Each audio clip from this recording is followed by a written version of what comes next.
Hey, everybody. Welcome to the C3 podcast. Steve is currently detained at the moment. So I'm Brendan Allen from ComicCon.com. Up in the right-hand corner there, student of the game and Gameday Huddle, we got Brett Lawson. Down in the bottom left corner, we got Mr. Paul Vato. Nobody's really sure what that fool does, but he is here. He definitely showed up 30 minutes late, but he is here now. And Mr. Johnston over there, man, Steve he's promoting like 16 different shows now. And so there are days when this is just how it goes for him, where he's just on the phone all the time.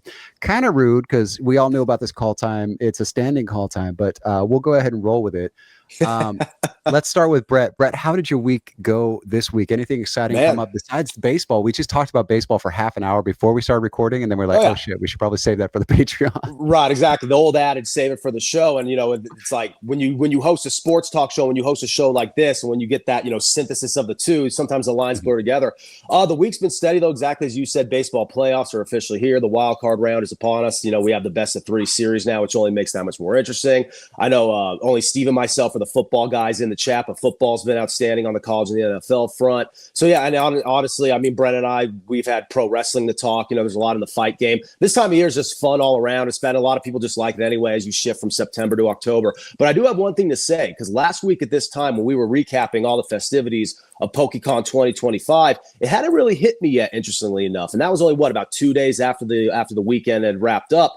But Brendan, over the back end of last week and throughout the weekend, while watching all that football action, I finally discovered what you and other industry experts refer to as the con crud, I believe it is. And I got my first ever case of it.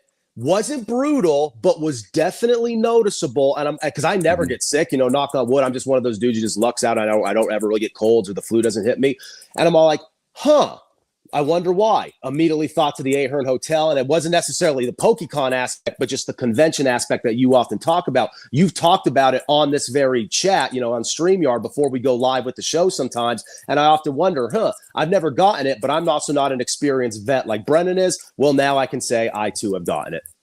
So you're getting con crud as your baptism into the world of... Absolutely.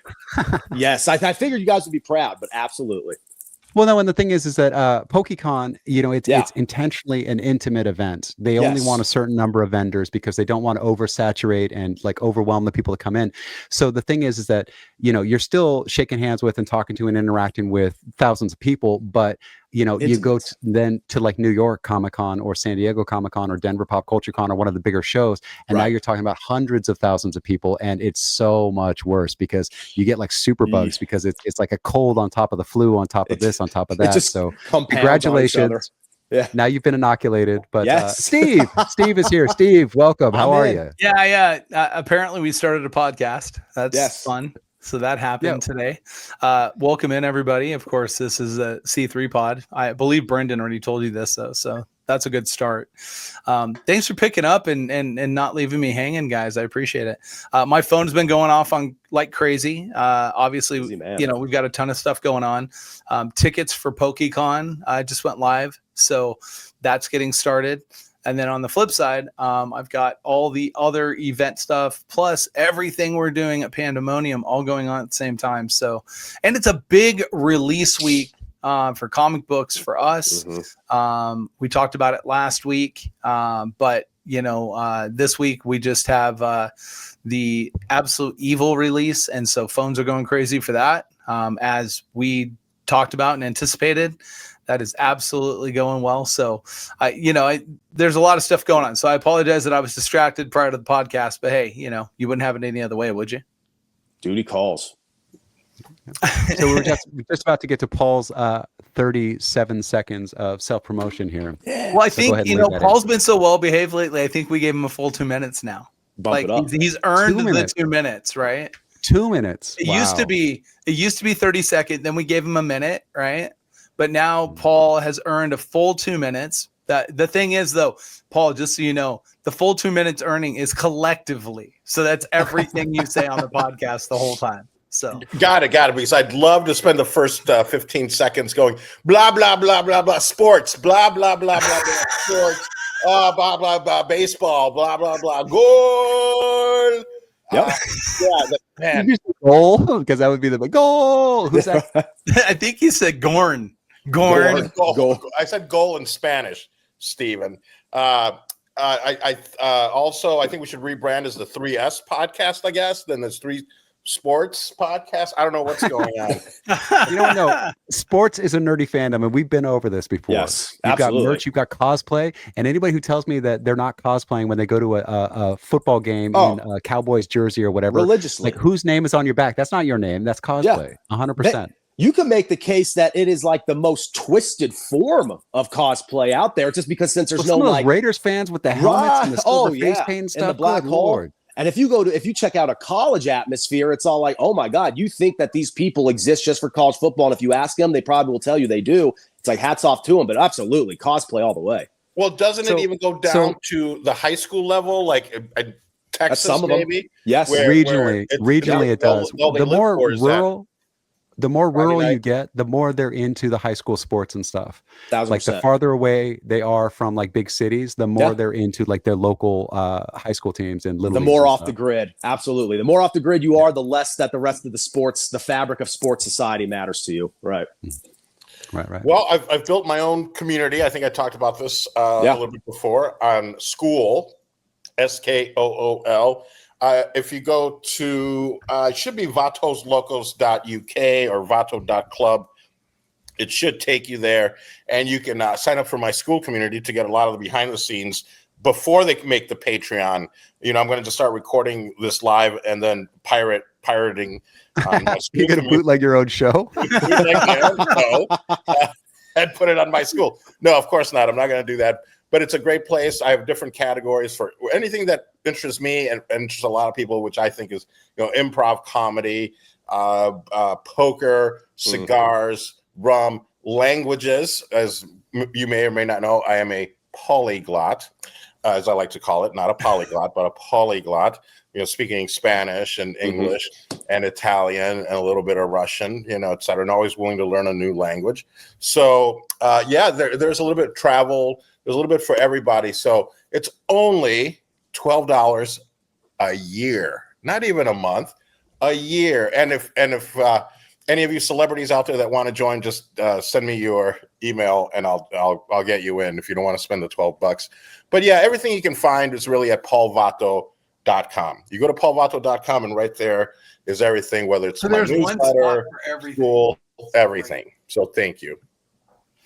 He's the guy that would run the local corner store that you go in and it's got ramen noodles and lawnmowers and it's like 60 different things that have nothing to do with each other, but they're all prominently displayed. It's like a Walmart, but for Latinos, really, because that was one of the my place in Los Angeles that was in South Central there.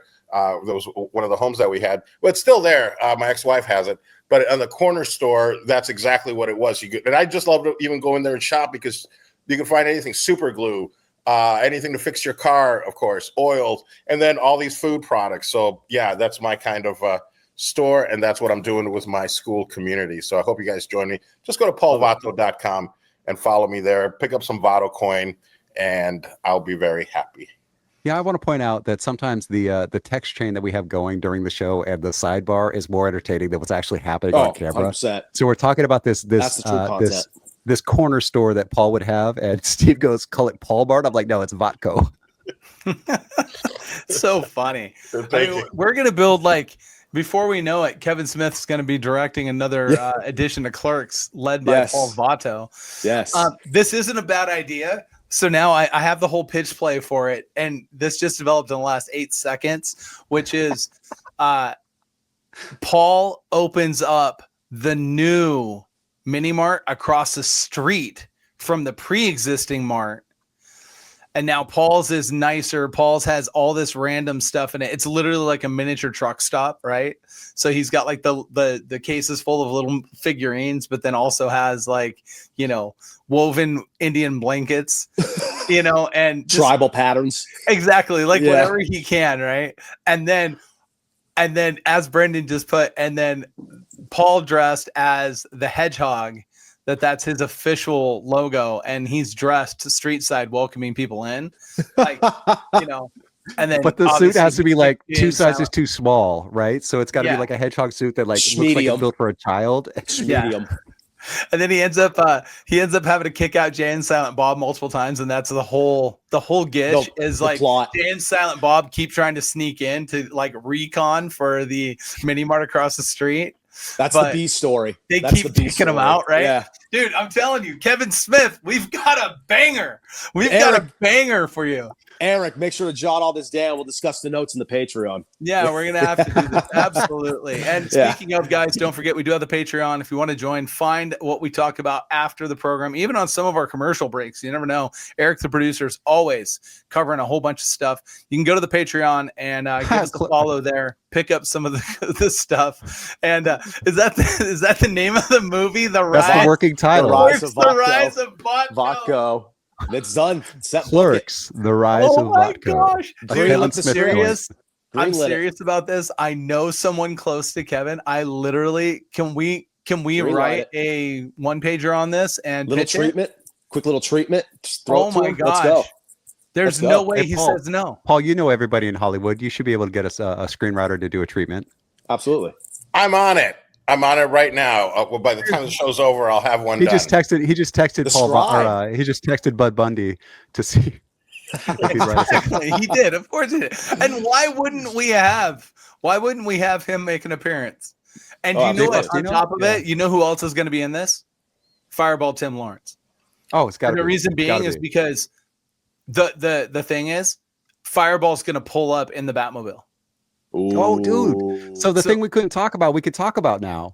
Yes. Fireball Tim Lawrence is going to be at New York Comic Con at the Fan Home booth promoting their 1/8 buildup of the Batmobile from 1989 Tim Burton Batman. So he's going to be there. He's going to be signing. He's going to be taking photos. And if you haven't seen Fireball Tim Lawrence at a show or talk to him about anything about that Batmobile or the set design on that movie, you're in for a treat. You really should stop by the Fan Home booth, see all the stuff that they've got. They've got stuff for ET, they've got all the new models that are coming out, Star Trek, and all the stuff that they're doing. And Fireball Tim's going to be there on Saturday, signing, taking photographs, and chatting with fans about the Batmobile itself, and also showing off the 1/8 scale. It's going to be the premiere where they show the very first unveiling of the actual model there. So if you're in New York, if you're going to be at New York Comic Con, check our homie out. Fireball Tim's going to be at Fan Home's booth on Saturday. Yes, That's awesome. No, it's great, and he's excited about it. He actually reached out to me a couple of days ago, and he and I talked about it briefly about how excited he is to do that and to be behind it. And look, that project's amazing, and I think that's probably going to be the ones that that we definitely need to get. I need that Batmobile. I think that's one that I'm going to have. I get to build it. I think I'm going to have to. So I think it's time for me to jump on and start building that one, because I think that this is one of those ones that I'm going to want to have. And I don't have a lot of stuff that I collect and keep and whatever it is, but this would be one of those items I would definitely be interested in for sure. And that's me being distracted again, as you can tell. As you can tell, guys, it's going nuts for me this morning. I apologize. There's a lot of cool stuff going on in our world of pop culture, and I know there's a whole bunch of different things. I know in the next segment, we are going to be talking about the Hot Toys Miles Morales. Mm-hmm. I'm really excited to discuss that with you guys. And then, of course, we got more new comics coming up for the week. And look, Mark Spears is involved. So as soon as Mark Spears' name's mentioned in the world of comics, look, that's a big book that you're going to want to go after, because it seems like everything that he touches turns to gold. And it's a brilliant presentation. We'll get to it when we get there. But that blind bag thing that they're doing, dude, it's pretty intense. So when we get to that and I one, think this is a great time to talk about those blind bags, because they just did them for Batman. Obviously, they did them for Battle Beast with Otley. And then it started really through Whatnot. And I got to give Whatnot, and look, Whatnot's not a sponsor of the program. They should be. But the thing is that they understood what was happening in the world of trading cards with opening packs and wanted to reiterate that. So they created their own for the X-Men 97. They created their own blind bag series that included, 1 in 1,000 variants that were signed by the creators. And when you have those type of, concepts going, you're creating a lot of hype and getting people to look in our world, purchase additional copies of a book rather than coming out and buying just the one copy of the book.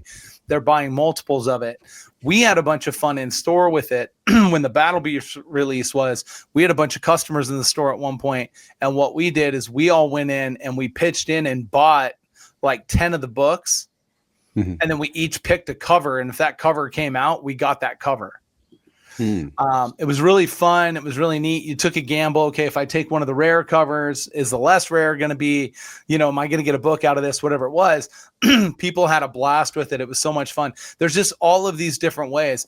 You've got, breakers on Whatnot that are running the product, running these blind bags, and they're either running them as a purchase and rip and ship, right, where they rip it open, show you what you got, and then ship it to you, or they're doing a thing where exactly what we just did. You're basically buying a spot in the covers, and like the first one that comes out, so say like they run like 100 books, right? The A cover might have 25 spots. And then it goes in order. The first A cover goes to number 1, second A cover goes to number 2, third, and so on. And then you get to the rare spots. Those ones, there would be less of those spots available, like maybe only 2 or 3 or whatever. And then those spots would go in order again too. So it's a true gamble. You might get something really cool, or you might get nothing.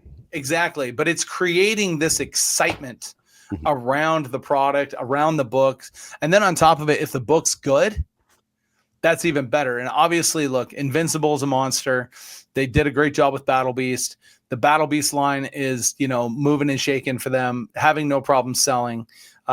So, this concept of the blind bags, and, I'd be interested to get your guys' takes a little bit on it and whether you like it or don't. But essentially, look, you're buying a blind bag. It's like $10, whereas then they've raised the price on these a little bit. The book itself, like the regular cover, might be like a $7 cover or $6 cover, right? They're charging $10 for the blind bag. And then essentially the blind bag, you're opening it. You don't know what you're going to get out of the blind bag, but you could be hitting, in the case of some of these blind bags. And again, I don't know. We'll talk a little bit about the Mark Spears, but what they're going to do as far as the chase levels. On this one is spectacular. The chase is pretty amazing. And see, that's the thing is like in Battle Beast, you had a 1 in 1,000 and a 1 in 2,000 variant. And, when you get to those type of things where there's only 1,000 of a book made, there's only 2,000 of a book made, those are minuscule numbers in the world of comic books.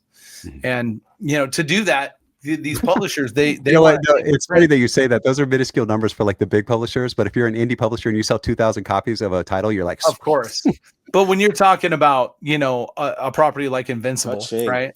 Yeah. Like 1,000 of an Invincible book is crazy, or a 1 in 2,000 regular books is going to have this 1 in 2,000 cover. Like, it's just insane to think, that. So very, very cool. I love it. I think it's great. But what do you guys think? What are your thoughts on the blind bag concept that the current publishers are going with that kind of mimics the trading card world?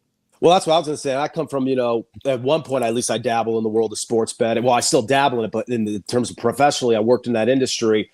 And noticing the parallels between that and everything in the collectible and trading card world by working with you and Jimmy on the Gameday Huddle, by hosting this show with you guys as well, with what we have with the 3C, I'm starting to realize, just how many parallels and similarities there are. And that's what I like about it. I like that gambling element. I like that thrill, that chase element. The problem is when you're betting, it's strictly off a profit based off of someone else's performance in the world of sports betting. Here, you're going off of the collectible and you're trying to attain what you ultimately want, whether it be off of sentimental value or actual market value. So when you don't make out with what you want here on something like any kind of break or any kind of like bag like this, it is obviously going to have a little bit of a different emotional investment, because even though you're not necessarily immediately benefiting financially, you also may walk away with nothing when you had a little bit more of a deeply rooted investment and hope and prayer and desire, as opposed to sports betting where you're kind of just going off of what, at least if you're doing it right, what the analysis, what the logic tells you, and going off of who you think is going to be a better performance. That where it kind of goes more to the stock market side of things. So there are those aspects there in the collectibles and the trading card world as well. Toys, everything that we cover here, everything that you dabble in as an expert, Steve. And what's so interesting to me there is that there is still that thrill of the gambling side of it, but there also is that long-term aspect because you don't know what these people are really trying to attain this for, whether it be their own collection or whether it be to try to push it off to someone else. So that's where it kind of deviates, but that's where I'm learning, and that's what makes it fun.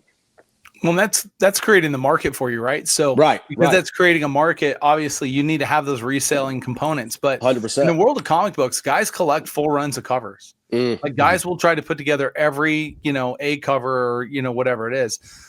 There was I think it was LA Comic Con New York Comic Con has a Batman cover that is being released exclusively for Absolute Batman. And that is already driving people crazy. There's some new hip hop covers that are coming out that they're doing there. And it's the same thing. Like people, they want every one of them, even the rare released, version at Comic-Con, the A cover, the base cover, the variants, the incentive covers, whatever it is, people are looking for those things and that helps with it. Paul, being kind of casual to, the world of pop culture and comics and everything, does the blind bag concept kind of excite you as a consumer? 1,000%, because it speaks to me, especially, being a resident of Las Vegas for so long and being surrounded by the gaming industry, not gambling, of course, but gaming, which involves gambling. It speaks to me 1,000% because it makes it more exciting for me. Because instead of having to spend 20 or 50 or 100 or whatever this one that you want, maybe a lot more, if I can get it for possibly for $10, 100%, I will, I'll buy raffle tickets. I will buy something blind. And I think that's the concept, right? You don't know what you're getting, right? But you may end up with the one, and for $10, I'll take a shot all day long. And it's exactly as Brett was saying, it's tied with sports almost, but also with tearing packs open or whatever and collecting cards.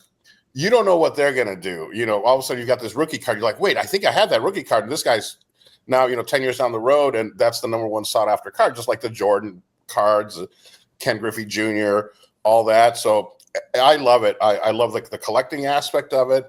A friend of mine, Joe Stapleton, when I interviewed him on my podcast, Paul Vato Presents, when we open, he's tearing packs open. And I believe that there are packs of Garbage Pail Kids, which I feel like now have become popular. And I was like, what are you doing? He goes, well, instead of spending, $10 a pack opening, I just want to open something. He would buy these Garbage Pail Kids at the time for, this was 2 or 3 years ago. So he could get them for pennies or whatever and still satisfy that opening aspect and not have to spend $5 a pack or $10 a pack or whatever, premium trading card packs go for.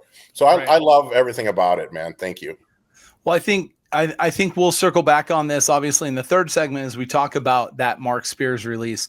But coming up after the break, we're going to talk about the Hot Toys reveal of Miles Morales. This is really exciting. But you're watching the C3 Pod right here on the One of Us Comics Network. Peppermint Patty's the worst. Comic-Con.com, your daily comic convention online. Insightful reviews of the comics, toys, and games you need to know. Delightful chats with luminaries from around the geek spectrum. In print, on video, and everywhere in between. The show never stops on Comic-Con.com. I will say the folks at the Rio must love us, though. Oh, sorry. Steve. No. Okay. So Steve is too busy for us again. Businessman. Episode 5. We're doing other business in the house, but Voodoo Brewery, I've been corrected, is the sponsor for this segment. Voodoo Brewery. I've heard about this that. segment, we're going to be talking about hot toys revealed on TikTok and the Twitters. A Miles Morales 6-scale figure that's based on the Alien versus Avengers suit. And Steve is back. Steve, you want to lead this in? Oh my gosh. I'm sorry, guys, again. And Mr. Busy.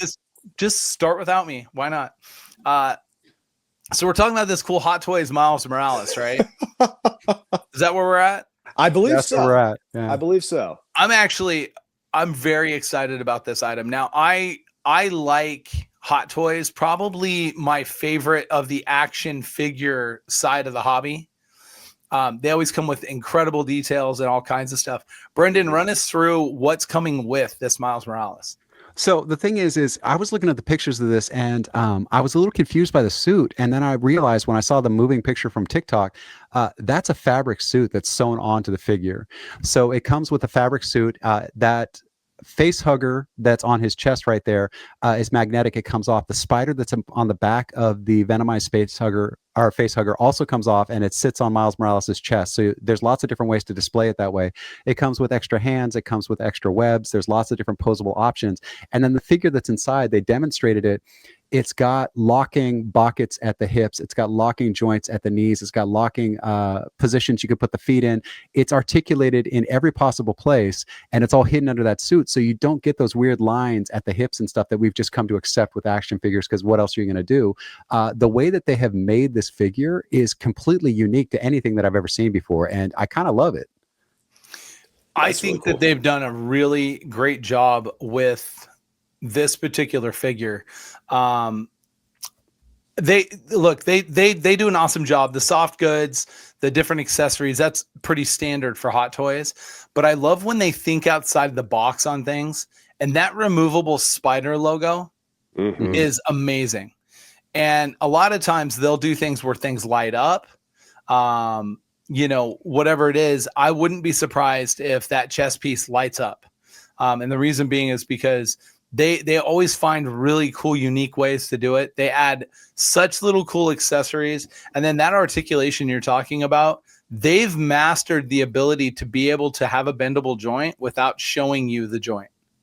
That has probably been one of the biggest things. Look, some of their Star Wars figures have hands that when you pop them in, the lightsabers light up.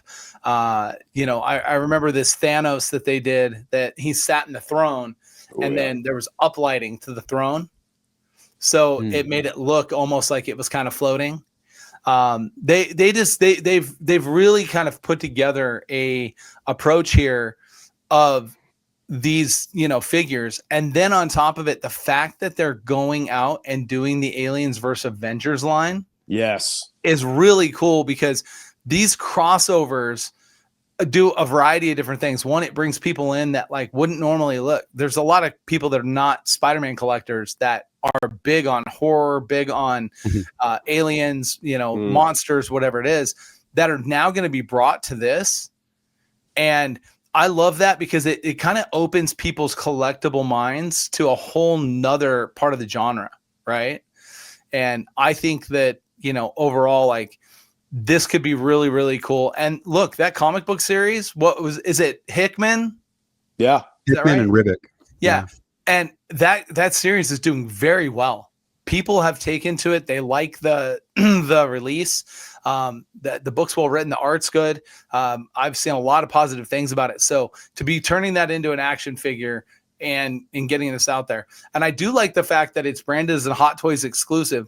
And the reason they're doing that is because what they did is they went and licensed this at the action figure scale of 12-inch or 1/6 scale exclusively. So they have the exclusive license to produce this line. No one else is going to be able to produce the Aliens versus Avengers. Right. Though they may do in other scalings, but not at this. And look, these figures are so well articulated. The accessories are incredible. The bases, the stands, you name it, it's really cool. I mean, I know, Brett, you're getting excited about this figure just because it does tie in Aliens. Yeah. Oh, absolutely.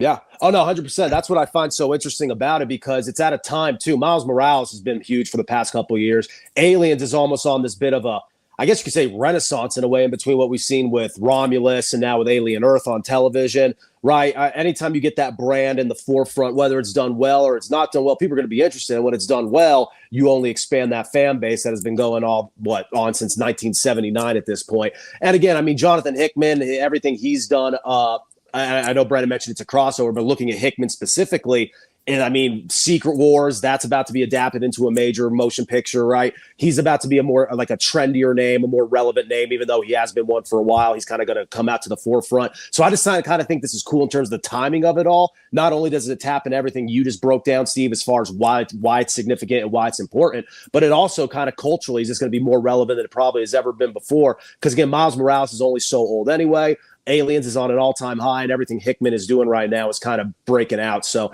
and plus the aesthetic of it all, as Brendan mentioned, it absolutely looks awesome. So everything about it is really, really cool to me.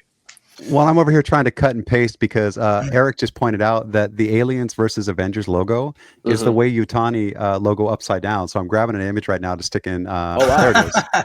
Oh wow, dude, that is a dope. That is, dude, I love That's Alien. awesome. I have always been like super into that franchise or whatever. I have so many like shirts and different like things that have that logo on it, and I didn't notice that. Good pull, Eric. That's awesome. That is sweet. No, that's great. And that's, when I love like when packaging or things like that are really thought outside of the box.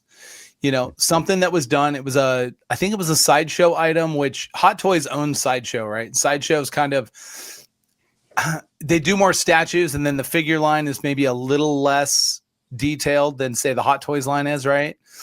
They still do a very nice job on castings and everything in there. One of them that they did that was really cool is from the movie Sucker Punch. If you remember that movie, the girls would go into the dream state. They were dressed in the lingerie. They were fighting. They were doing all this stuff. Well, they actually did where the box was almost like the shape of the state of Nevada, right? Where it would come down and the sleeve was kind of cut at an angle. And then on the upper portion, the highest point of the cut, it had clip there. And then there was a clip down at the bottom, and it had a garter that was clipped to the side. And to pull that sleeve off, you had to unclip the garter belt to pull the sleeve off. And when you think of packaging like that and you come up with unique things, I think that's very, very cool. I think it's thinking outside the box. It's doing something a little different, creating, a atmosphere thing that just is very, very well done. And look, that is very well done. And I'm a big Hot Toys fan, as I mentioned. I think this is cool. Not knowing a lot about the line or anything, just by looking at this, Paul, is this a figure that like is cool to you? Do you think like, are you like, why is he in a white suit? Like, what are your questions about Spider-Man here and thoughts? Well, I've never seen Spider-Man like that, but and obviously I'm not on top of the industry yet, but as I get more and more into it because of you guys, I'm curious to go down this rabbit hole and this path. But I love everything that you guys were saying about this, especially is there no lines of articulation, or is that hidden? How do they do that? Because I remember having a toy that had soft, supple, like skin. So the joints were in there, almost like human flesh. And I can't remember, you might know, but it was an action figure probably in the 70s or 80s, before I was born. And it was so very interesting. But I love what Spider-Man is wearing there, and I'd love to find out why and all that. But anything that comes with accessories, I mean, that was always my thing. I always loved whether it was the Star Trek set that opened and closed. I remember we had one of those, and you had all the phasers and the walkie-talkies or whatever they were called. But we had all the little things that came with it: boots, belts, everything. So no, this definitely is right up my alley, and I need to, I think, invest in this. You tell me how to get one, and I'll get one.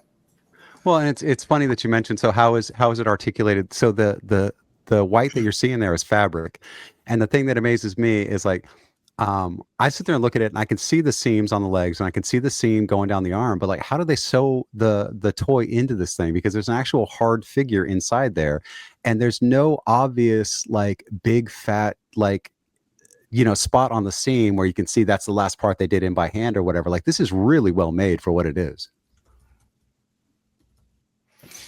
I think it's a great figure. I think that the articulation they've done is amazing. The storyline is going to fit really good with this, and I think this is to use Spidey as the first of the Avengers to come out of this line. I think this is a great introduction to that line. You're going to have people that are going to have to collect this whole line. What I'm actually looking forward to be honest with you, is the alien and alien queen and all of that we're going to get from this line out of this set, and I think that, the way that they've put this together. And then when you're seeing like in this picture on the left-hand side where you see that like image, that's not art. That's the actual figure posed Mhm. and holding that. Like you can actually recreate these poses and do these things. I remember I had a Venom Pool on one side, Deadpool on the other, and I had Star-Lord standing in the, or no, I had Star-Lord on one side, Venom Pool on the other, and then I had Deadpool standing in the middle, and he had his guns pointing at both of the guys. And you can create these type of dioramas, those displays and everything because of the articulation. And then, of course, you know, when we're looking at, you know, this whole thing, the accessories, you know, Brendan, I know you were talking about the face hugger, right? Mm-hmm. Yeah, no, and it's, you were talking about like, you know, as a first piece, this is really smart. And it's like, yeah, and the way that they integrated it, because Spider-Man has this big spider on his chest, the face hugger fits right over that because it's a very like arachnid bodied like thing. You know, it looks like kind of like a scorpion, kind of like a crab, kind of like a spider, but it just fits right into the mythos of Spider-Man because it sits right on his chest. It looks like it's part of his suit. That face hugger is dope. I mean, it's the size of it, I think, is what's cool because you got to remember this is a 12-inch figure, right? Like this is the He-Man that seems to make an appearance every week, right? This is like 6 inches. So when you think of that into perspective, right? And like here's a baseball to give you an idea of sizing, right? So from that standpoint, like essentially that face hugger is going to be almost the size of this figure to fit onto a 12-inch version of that figure. So it's going to be an impactful accessory. And those pictures almost don't do it justice because you're just seeing everything at once. But once someone has it in their display and you see the impact and how big this thing is, I think is going to be a very cool thing. And I guess the thing is to talk about like what Avengers from the line, you know, do we expect to see next?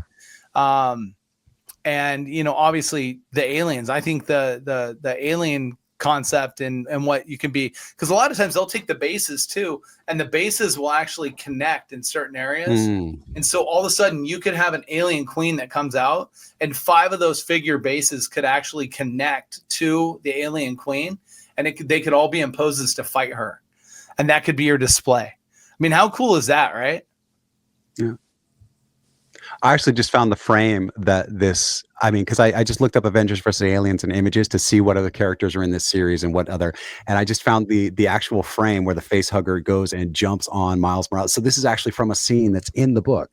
Wow. Like this isn't them taking characters or whatever. Like I'm looking at the panel right now and it's impressive, but I see a pretty cool thing with Hulk here too. And then there's a Venom scene with an alien, I can't tell which generation alien this is, but there's an action scene with Venom. So I think the Venom alien is going to be pretty cool.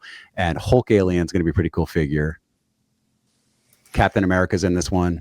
Yeah, it has to be. Black Panther. Yeah. The Hulk too. Whenever they make Hulk in a hot toy, no matter what, you know, there it is. Yeah. What version of Hulk is, it's massive. And like when you see the scaling of how he looks there compared to Spider-Man, right? Literally that figure at 12 inches is like 15 inches tall and weighs like 4 pounds.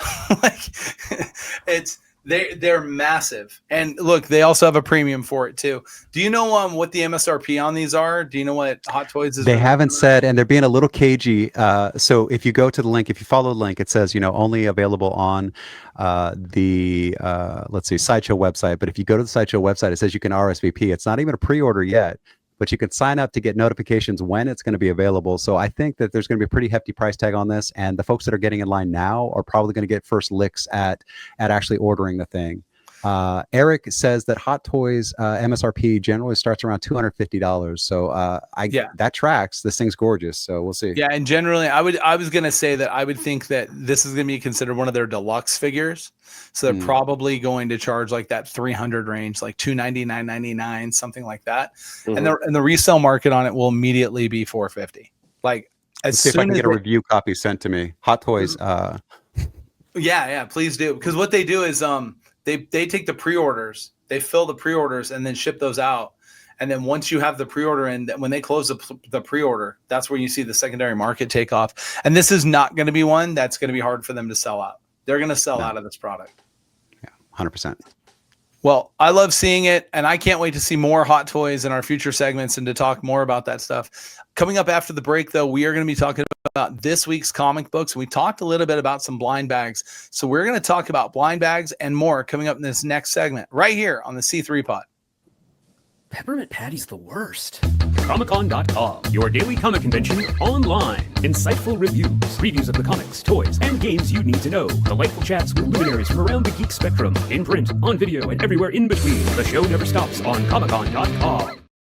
Welcome back to the C3 Pod. This time, I'm not on the phone. I am back to... I waited till the third segment before I decided to show up.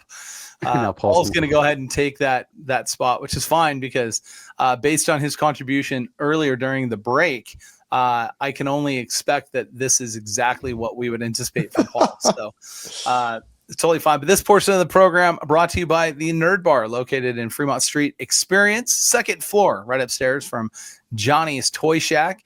Go on down, check them out. They've got nightly events. They've got Micromania wrestling. They've got all kinds of cool specials and all of the great memorabilia that's available to be seen and cool merchandise that you can purchase. Stop by, see them, and tell them thank you so much for their support of the C3 Pod, as they have been a contributor to the program since the jump. So we appreciate them very much. Go see them. Next time you're in Las Vegas, stop by the Nerd Bar there in the Fremont Street Experience. When is Johnny just going to move in? What's that? When is Johnny just going to move into Neonopolis? Because he's got the business on the first floor, he's invested in the business in the second floor, and he's a partner in the business on the third floor. He just should have his apartment there. Can he get like a skybox villa at the top? Like that'd be dope. Is that what that is? That would be awesome, dude. Then basically all he would have is the Wayne Foundation. Right, that's essentially what he'd have. But then he'd have to have R&D. He'd have to take out the parking garage to have R&D, so he could have the tumbler down there with Morgan Freeman. Exactly. Baby. It's very true. It's very possible. Speaking of talking about Batman and stuff that's coming out, we got new books coming out this week, including a Batman title. But off the top, we got Mark Spears. Tell us about it, Brendan. Okay, so this one's really exciting. We talked about it briefly, but this is coming out. It's Mark Spears' Monsters, The Monster and the Wolf #1. There are 75 covers for this one, 75. And what they're doing is they're doing a blind bag. It's a one-shot. 13 of these blind bags, 3 of these will have a certificate that you mail off to get a 1-of-1 graded comic sent to you. So they're doing 1-of-1s of, I don't know which of the covers they're doing, but they're doing 1-of-1s. They're grading them. They're sending them out. That's an incentive you can get. But it says, from the creator of the hit series Mark Spears Monsters comes this new prequel miniseries written and illustrated by Mark Spears, of course. In a desperate attempt to find a cure to the werewolf curse that haunts him, Clint Abbott's journey leads him to the bitter cold of the Arctic. Through the snow and ice, he senses something is stalking him, but not everything is as it seems. So I pulled up one of these covers because, like I said, there are 75 of them. But that next cover that's in queue there we go. This is Lon Chaney, obviously. As Phantom of the Opera. This is a very, very famous makeup that Lon Chaney did. This is one of the coolest things that I've seen because he did a bunch of these Universal monsters. He did a bunch of action scenes and things from the film and stuff like that. There are so many different covers and they are all spectacular. The coloring of this throws back to Creepshow. It kind of looks like a Creepshow poster, but they're all incredibly done. And we talked about how this blind bag concept has grown since you've had these companies that are doing live breaks on streams and things like that. But what they're doing is they're making it so that your average kid who walks in with $10 in his pocket can get the opportunity to get a 1-of-1, or can get the opportunity to get the super rare cover, or can get the opportunity, because a lot of times when they're doing incentive covers that are 1 of 100, 1 of 500, 1 of 1,000, by the time you get to the store, the retailer has marked it up because he had to order 100 copies of it. So he's going to mark it up 4 times, 5 times, 6 times. For those 1 of 100, they're going to be $100, right? You have a gamble every time you open one of these bags of getting one of the rare covers and even getting one of the graded covers. And it's just amazing. It gives everybody an equal playing field, and everybody loves a gamble. You guys live in Las Vegas. You know how it is. People come in just for the opportunity. Nobody ever goes home with money, but the possibility that you might keeps people coming back. Amen. It does. My father told me when I moved to Vegas, very simply, he never saw a casino get smaller. Yep. Right. And that was a great introduction to Las Vegas. But not this built on concept of gambling on your comic books and getting an opportunity, I love this because it creates this sense of fun, and it opened up a whole new way to sell comic books. right? And this was, the trading card and sports card market is so rampant in our industry right now, and just scaling. This was perfect for it. I love that they're doing more of these blind bags. You've got other titles that are coming with these blind bags, and this is definitely something. But on top of the fact it's Mark Spears, this is a winner. This is one of the ones I would definitely highly encourage you to go out, buy this line, invest into it, because we've seen what happens with Mark Spears.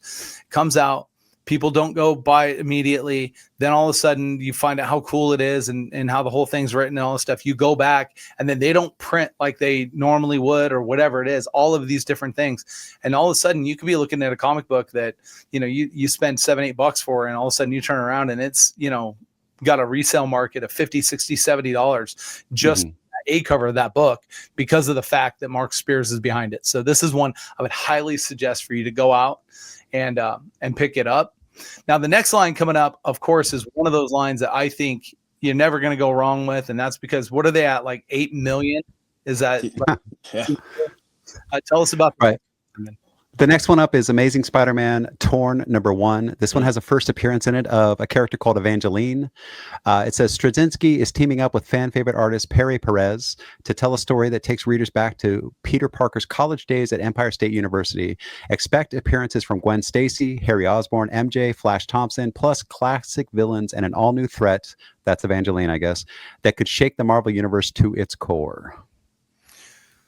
Amazing Spider-Man, classic looking cover. Yep. I love the whole Torn idea that, whenever they come up with a concept that's real basic, but really kind of gives you multiple meanings to things, they can take this a whole, bunch of different directions. Look, another Amazing Spider-Man #1. I mean, we just did this not that long ago. That I have a problem with, but I also understand why they do it, because it's like that whole new story arc, but hey, it's still part of the legacy. Right. So, is totally great, but I could do without the #1s all the time. At this point, like I wonder, it's like, because success is a double-edged sword, right? I think in terms of lineage, in terms of longevity, and just overall a lot of alliteration here, but overall legacy, that this is probably the greatest comic book title, at least in Marvel, of all time. But at the same time, like you said, Steve, the continuity is almost so vast, and it's been reset so many times with the new #1 over the course of the years. And to the point where then you look at Marvel and DC when they do their relaunches, right? The new 52, all new, all special Avengers, whatever it is, like what Bendis did. That's across the board. It's almost like Spider-Man has this within its own operation. Spider-Man has as many relaunches as like the vast Marvel and DC universes do in general. Very rarely do we get actual individual titles that are, reestablished over and over again. So I'm with you. I love the actual appeal or the aesthetic of it. I love him swinging through Times Square. I think that's awesome. It totally has the look of everything that's great about the Amazing Spider-Man, but I see that big old #1 in the top left. I'm like, well, here we go again. But I don't think this one's a relaunch. I think this is a separate title. Now, here's the problem that I have with it, because Torn's in it, right? You guys are confused because you see Amazing Spider-Man and the aesthetic is the same. That's the same suit. It's the same swing. Like everything about this is the same. So for me, I don't think this is a renumbering. I think this is a new thing. Spider-Man Torn. That is true. That is true. They should have changed the logo up. They should have changed the suit up a little bit. They should have done something a little bit different to show people that this is a separate storyline that's happening. Because like you said, people are going to get confused. They're going to confuse this with Amazing Spider-Man, the ongoing or several ongoings or whatever is going on, because it's not different enough from the main line. Yeah, it's not. And, the problem that they've done is they've tiptoed through the years, the Web of Spectacular Spider-Man, like all these different spinoffs, and those haven't quite gained the interest of the Amazing Spider-Man. So ultimately that's what they're looking for, is just to capture that reader and that, and again, I was not aware. So I'm glad that we do know that this is not part of the legacy. It is actually a standalone, a little bit different for me then. But at the same time, I don't know, because now I look at it and I'm like, okay, so now we're getting why don't I get a little bit of a different suit, a new little upgrade to the suit? Why don't I get something different there? Deviate a bit. Yeah. No, totally. Give me a purple suit Spider-Man as Torn. I mean, whatever it is. Also, one of my favorite things that ever happens on the podcast is that while we're actually talking, Paul Vato is there, running the, Jackie Chan, movie from the 70s with the lips moving and then, the audio coming through differently. I actually wish that Erik had actually pulled that in. Conflated Bruce Lee and Jackie Chan's time. Yeah, I know. So much. Bruce Chan Lee. I don't know. Chan Lee. Whatever it is. But that's the new comic book crossover we're coming up with is Chan Lee. Chan Lee. Absolutely. Yeah. But Paul does such a great job of that. So Paul, obviously you have things to say about Amazing Spider-Man Torn. What's your thoughts? Yeah, I mean, if I didn't know any better, I would say that is it a money grab that every other day that they've come up with a number one? Because for me, it's just like, this is exactly Spider-Man. I don't know, 1978 or Amazing, the original, the Amazing Spider-Man with that amazing TV show. So for me, it just looks like it's an old. Sorry, I'm saying bye to my mom. She's exhausted. She's got to go back to bed. Bye, Mom. Bye, Mom. Everyone says bye, Mom. Bye. She says bye. I'd love to have her on the show one of these days. So you should. At this point, we've talked about her so much; it's only fair. Yeah, they make a grand debut, the big debut. And she agrees with me. That Spider-Man just looks like that cover. Just looks like the Amazing Spider-Man, the original. So I don't know. Are they just going the Amazing Spider-Man and then just a random word? There they've got torn, and then next time. Well, and how is it torn? And they haven't torn the logo or something, because they could have they could have very visually made it different by just ripping the logo and spray painting torn across the logo or whatever for the trade dressing. That would have been cool. Yeah, I think they need to hire us, Brendan, and I think we should be doing all that. Somebody should be paying me, because some creative decisions are being made here. Yeah, and then the follow-up to this, Erik said, is Amazing Spider-Man repaired. Thank you. That's what I was looking for. The Amazing Spider-Man. It'll be called rejoined. Yeah, it's like the stapled. It's like staples in it. Stapled. Yeah. Amazing Spider-Man stapled. Yeah. No, I mean, look, it's Spider-Man. It's going to be hard to go wrong. Now, this next one is really interesting because I have not paid attention to this storyline as strong as I have some of the others, but I know that there's a handful of collectors out there that are all in on Laura Kinney. Tell us about that, Brendan. So Laura Kinney, she's a Marvel sweetheart, and now we've got Laura Kinney Sabretooth #1. This is her first appearance as Sabretooth in that suit. It says the all-new Sabretooth. X years later, she's taken the name of a once bitter enemy, Sabretooth, and fights beside Revelation himself. Why did Laura Kinney abandon her legacy? What secrets does she keep from the mutant world? When loyalty changes, blood means everything. It's interesting to me because there's such a direct conflict between Sabretooth and Wolverine that this is like going and switching sides too. It reminds me of Starscream basically going to become an Autobot and then turning again and going back. But Starscream was that character that, he had no loyalty. You knew that. Whereas her character, from my understanding, is super loyal to the the Wolverine genes. So I don't know why in this storyline I think it's going to be interesting to see is to find out why she's actually taking this on. And like it says, what does she know? There must be something with the Sabretooth. Maybe the Sabretooth is actually the superior, version of the Wolverine, or I don't know. I'm not sure. What do you, Brett?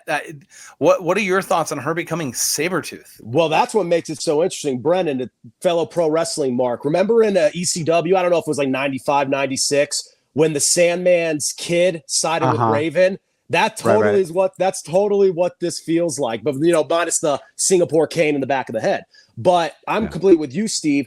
Especially once we've seen, because now Laura, X-23, everything we've seen in the Logan film, everything we've seen in Deadpool Wolverine, at one point she was just kind of a comic exclusive character that a lot of comic book fans really started getting behind. Now she's mainstream. Now she's appealing to everybody. But it's like you said, the immediate connotation is with Wolverine. And, in the mainstream aspect, sure, on the big screen, that's may be what we still get.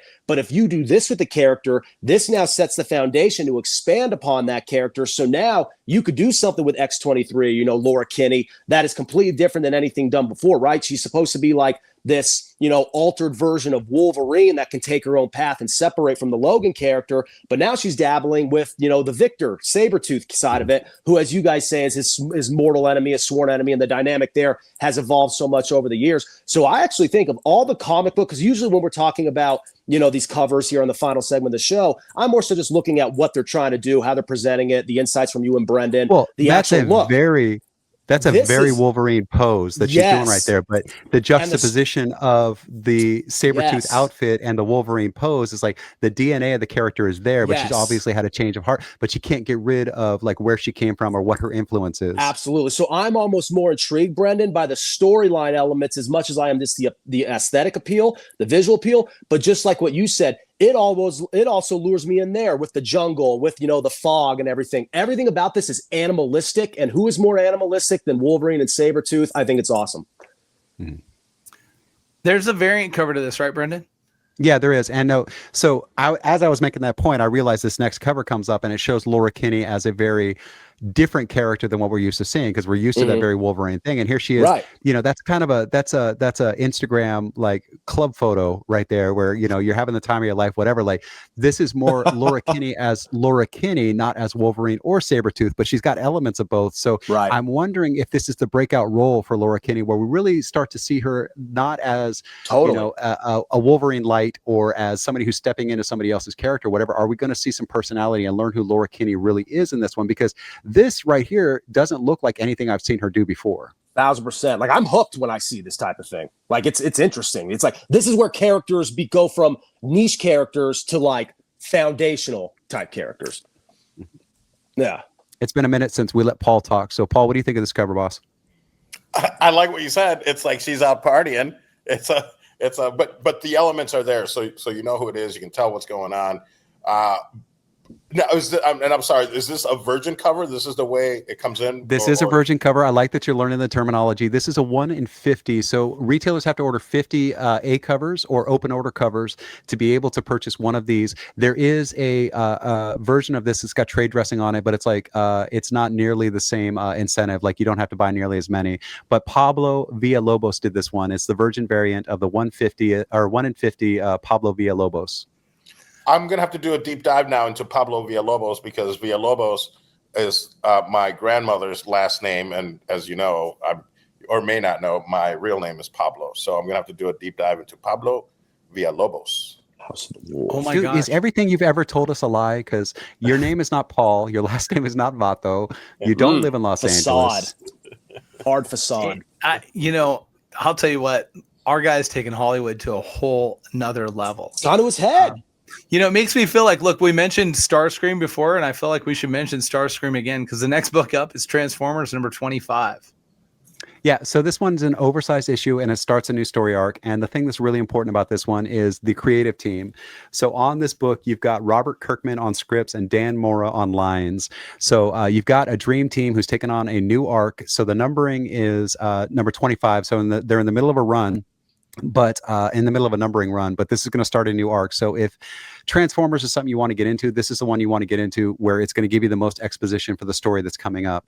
It says the Energon universe will never be the same as Autobots and Decepticons kick off the most surprising new chapter in their war on Earth. Optimus Prime and the remaining Autobots must join forces with unlikely allies in order to protect their adopted planet. But Prime's next challenge lies closer to home than he ever imagined. And what is the fate of the Decepticons? What is the fate of the Decepticons? That's how they leave it. First off, the G1 styling in this is absolutely incredible. And I love this cover. Like, this is really cool. This is going to be a big cover down the road. And the reason being is because this, I really, really think that this is going to like re-energize that Transformer fan into the G1 side. Mm-hmm. And I can only imagine Hasbro is going to be running at this full speed. Looks like a movie poster almost. It is. Yeah. And this is done really, really well. And that version of Optimus Prime has been everyone's version of Optimus Prime. No doubt. So the fact that they have it, and that's where I was going to go, Brendan. I know that you just mentioned, I think that you're going to see the Diaclone line, potentially some of those Diaclone type characters be the ones that get pulled in. It's considered an alternate universe. If people don't know on Transformers kind of how it started, so you had the Microman and the Diaclones, right? Lines that came out. Those were actually just robot lines that were released in Japan as a toy line. Hasbro saw those, wanted them, did a deal, and purchased those toy lines and turned them into the Transformers. So that's why, like, in the 1980s, when the Optimus Prime truck came out, that Peterbilt truck is like 15, 20 years old truck, right? That was from, and it was because when it was designed at a time period where it was a lot more, newer, a lot that was the style of truck that was kind of cool, that whole flat nose and everything. Mm-hmm. So a lot of these characters, you think of it like the original Microman Megatron, right? Mm-hmm. That Megatron from that, Diaclone line, right? Is a P. Walter that actually shot the little pellets, right? You could actually shoot the little pellets out of the gun. Yeah. And the gun was actually black, right? And then, obviously we got the, I think the G1 Megatron was the first toy gun that had to have the orange tip on it, right? That they added the orange tip to. So this line and the way this goes, it's all origin, it's all back to that. And so I wouldn't be surprised if that's the case. The other line that I could see being pulled into this, because it is another Hasbro property and it would give them the ability to kind of launch another whole, toy run, is Rock Lords. Because Rock Lords are actually canon in the Transformer verse. Because they came in through the comic book series. And I think in a couple of the cartoon episodes, they pulled the Rock Lords in, which essentially, what are they? They're transforming rocks. So, it's kind of the same concept and everything. So who knows if that's where it goes, but I'm going to tell you this is a home run when it comes to this cover and how this is presented. You're going to get really the Transformer fan all in on this. All right. Yeah, no. All right. Well, I was going to say, I was waiting for a moment. Anybody and nobody taking it. I'll step all over everybody. You can definitely tell this is not a scripted show by any means. It's all, you may have heard crickets there, but no, I'm with you. I think everything about it looks so cool. It's the version of Optimus Prime we all know and love. Everything about it. It looks like something epic is about to be, unveiled, for whether you be a novice about with Transformers or a longtime fan. This hooks your interest. And like I said, it kind of has that movie, poster, promotional poster, painting, artwork type of from feel the show. Yeah. Anytime they were lined up like that, some shit was about to go down. Yeah. Like that it's like the pose off to just tear something up. And with exactly in the forefront, the way you see him charging at you with him looming in the background, it's simple. It's something that's been done before, like Brendan just said, but it's like, if it ain't broke, don't fix it. This formula, especially for Transformers, always seems to work. It's a home run. Yeah, I completely think and the thing that's funny too is, like, we talked about the origins of this one coming from Diaclone and Microman. That's so many different toy lines and so many different shows and things that happen in the US is because we looked at something they were doing in Japan and we're like, oh, well, that footage works great for this other thing that we're doing, and it saved money because they could take the footage from this, or they could take the toy lines that were already developed and bring them in and just give them new backstories, or incorporate some of the Japanese backstories, or wherever in the world these toys are coming from. But it was a lot of Japanese toys, and just make this thing and kind of put an American spin on it, because there's a lot of storylines that we put on there that don't make any damn sense in the culture that they originally came from, but they make perfect sense here. And sometimes they just overdub all of the same action sequences in all the same order and just put different dialogue over top. And I love that's a funny little, that's the spaghetti western and samurai thing for me. It's like nobody knows that, but everybody should know that. And then when you look at it, it's exponentially more fascinating to me where these toys came from and why they are the way that they are, because we stole stuff because we were too lazy to make it ourselves. 100%. And then put a spin on it, and now it's become this thing that's way larger than it ever was. Which is fitting, because and that's also, this may be like a very specific case of it, and it happens more in other areas or realms of the entertainment, sphere spectrum than others. But that's just the show business, pop culture in a nutshell. It's literally just taking what other people have already done, movies, music, media, sports, and just reapplying it and making it your own. And, we talk about, Steve, like in sports, how this league's a copycat league or this sport's a copycat sport. This is the exact same thing. So what Brendan says is so true. It goes back to certain aspects with samurai films and spaghetti westerns and on and on. There's a thematic element that you only start to realize once you start consuming all this different types of, just content. Now, Paul, as a kid of the 80s, how do you feel about this cover? I love it. It's a throwback. For me, it was like, oh, yeah, this is what I grew up with. No, seeing it later on in life, it actually is very reminiscent of when I think Transformers, that's what I think. Obviously, the movies and everything else, really updated it in, through the 2000s and the 2010s, 20s and all that. But man, that is retro. That is classic. That is exactly what I think of, the formation, the Transformers coming to life. And it was incredible. And then to match it up with the toys, to actually have the toys and things like that. It was, realistically, it was a little bit, I guess, after my time. But hell, I would get them now and I'd play with them. So, I was going to say, you mean you were playing with them as a 3-year-old in 1987? Thank you. Yeah, that's two. That's two I gave you today. I love you. All right. Next up, we've got Absolute Batman number 13. This one's got an introduction of Absolute Catwoman to the Absolute line. It says Batman's final showdown with the monstrous Bane. Will he be able to overcome this unstoppable behemoth, or will he be trapped in Arc M forever? So the thing about this one is they're bringing in Catwoman. Who has been so big in Batman lore because, they've got this little will they, won't they thing going on for the last 50 years. And the thing is like, there's this ethical dilemma on both sides. Like she's bad and wants to be good, and he's good and wants to be bad a little bit. I like that they're bringing Catwoman in. I absolutely hate this cover. I hope that's not the character design because that's a little bit too much like anime styling for me for Batman. Because it looks like they're doing the cute little ears with the emo bangs and stuff. And I don't know that I love that, but I do love that they're bringing Catwoman into the Absolute line because that, like I said, that dynamic between Catwoman and Batman has been endlessly entertaining for the last 50 years. So why mess with it? Bring it in. Let's see where it goes. Yep. Whenever you bring these, female villains into the Batman universe, and it's always a big rollout. It always has an impact.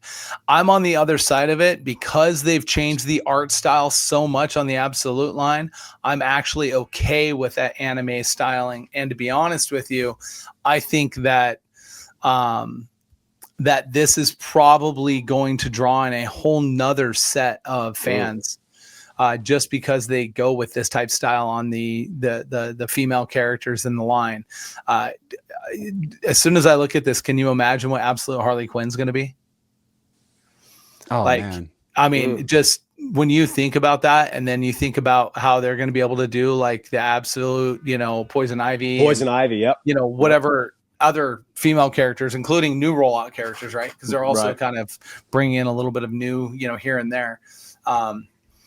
What I'm interested to see is if DC is going to jump off of the hero side and spin off the female, villains, or even do the villains line. I know they've got Absolute Evil, right? But are they actually going to pull this out as, individuals? Is Catwoman going to have her own Absolute line? Is Joker going to have an Absolute line? Is Penguin going to, I'm interested to see if that becomes the thing here. Do you think that would potentially saturate it, Steve, in your insider opinion? Because I know with all the popularity and the traction that Absolute, we talked about like the last 2 weeks on the show, that the Absolute line is getting. Do you think that almost too much of it can be a bad thing because it could become a little bit watered down?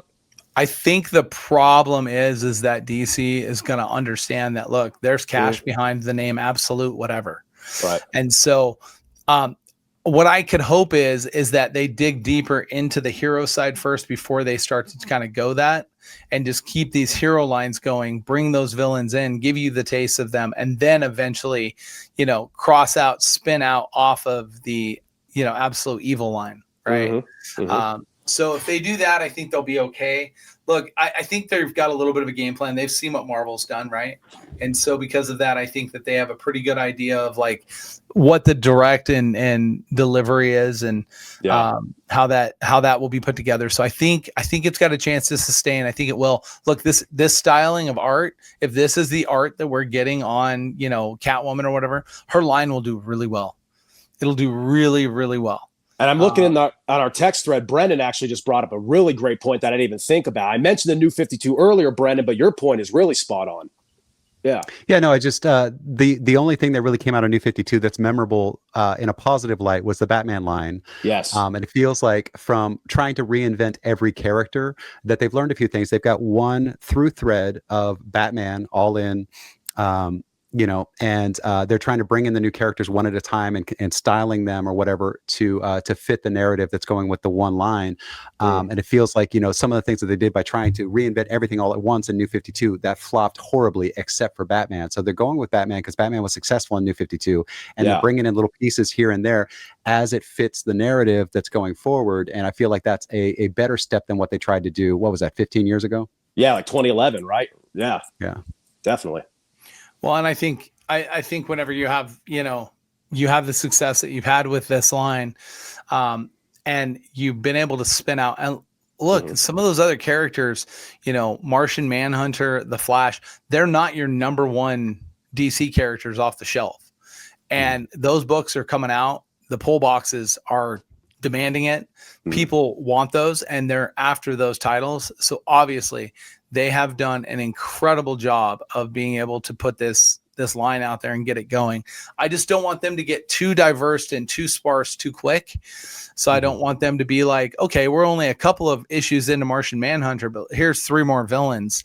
And now all of a sudden it's like, you know what? I'll just skip Martian Manhunter and I'll go. Like, I want them to actually pull those in, get those characters introduced in those lines, kind of treat it like it's a brand new start. Right. Fresh. And if they do that, I think that they could have success on it. And I think that would be great.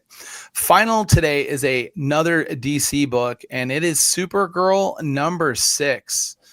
And I pulled this one because it's interesting. So it's Supergirl number 6. They're doing this new numbering of Supergirl. We're only half a year into it, but they're doing this thing where they're going back into some of the older some of the older books, some of the older things where they've got a character that's only been around once or twice, and they're bringing them back in.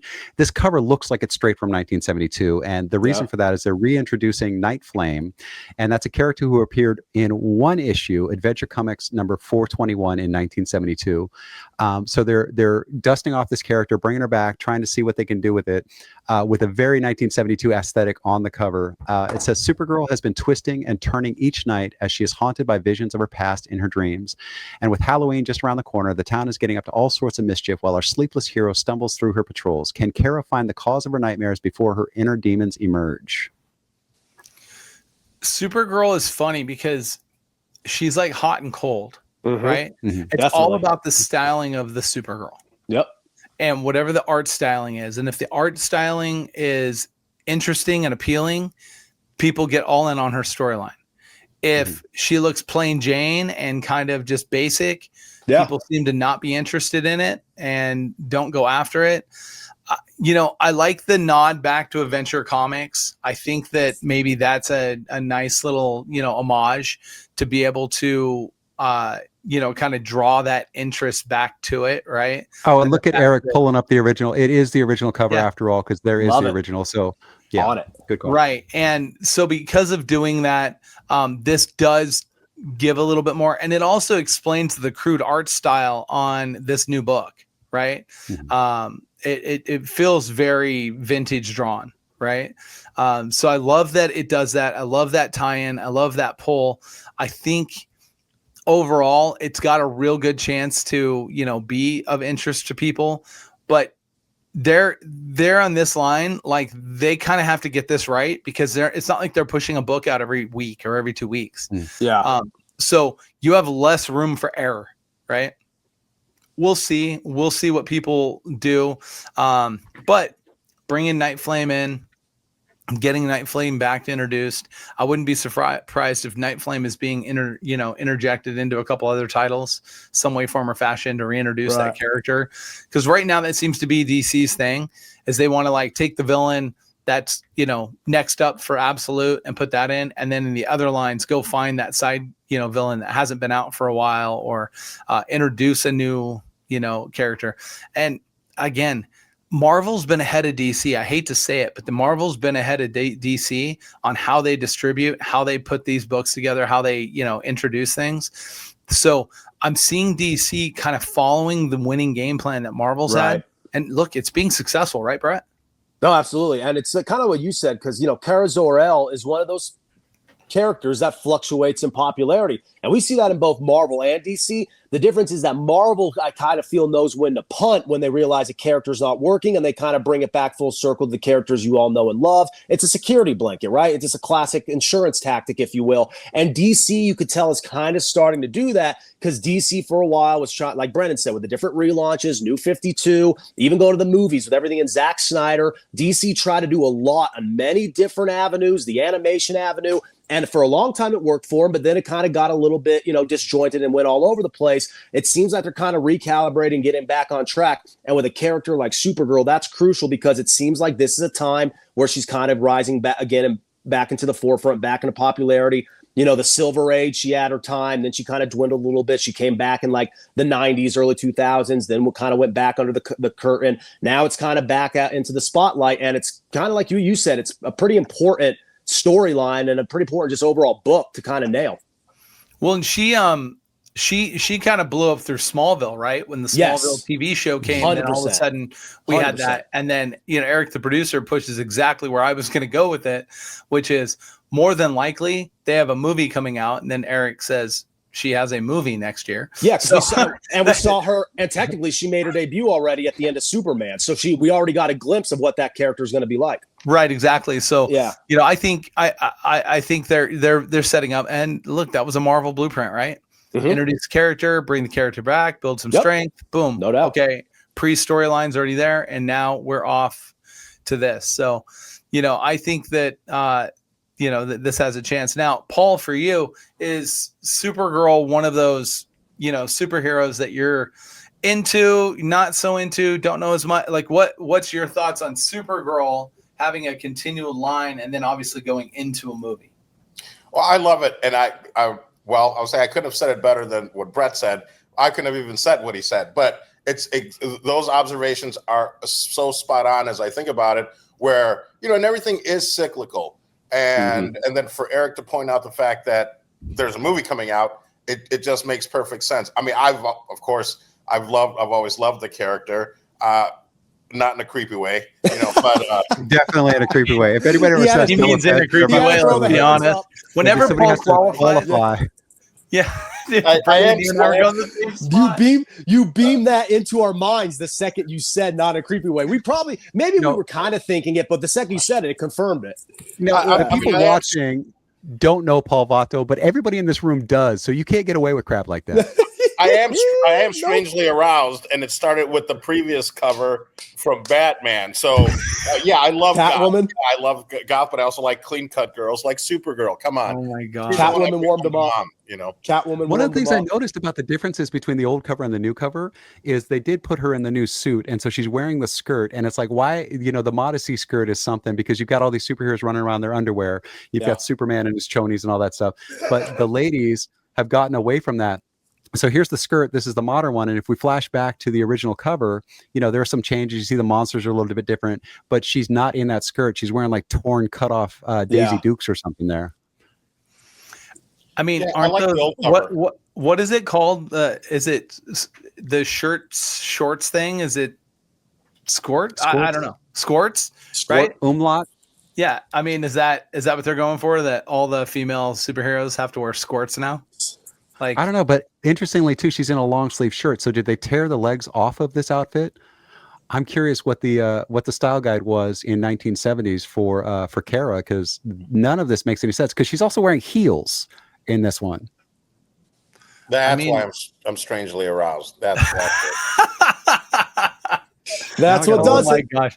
I'm going to tell you That's right what now, this does is the part of the program that goes off the rails if we let Paul expand his thought process there.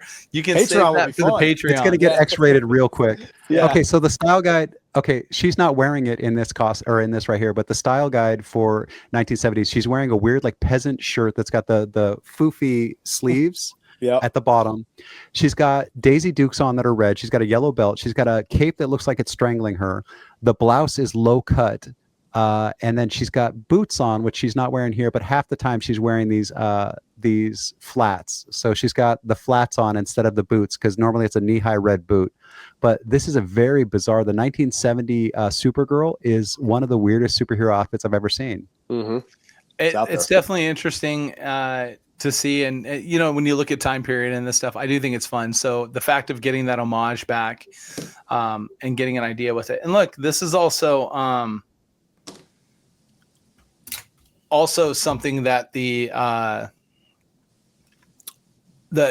character lines they've adapted over the years and kind of like trying to change to stay within like the modern sets of the time period or whatever. Sometimes it works and sometimes it doesn't, right? Yeah. And so, you know, could you imagine if like they rebirthed Batman but put him in bell bottoms, you know, in the 70s, you know?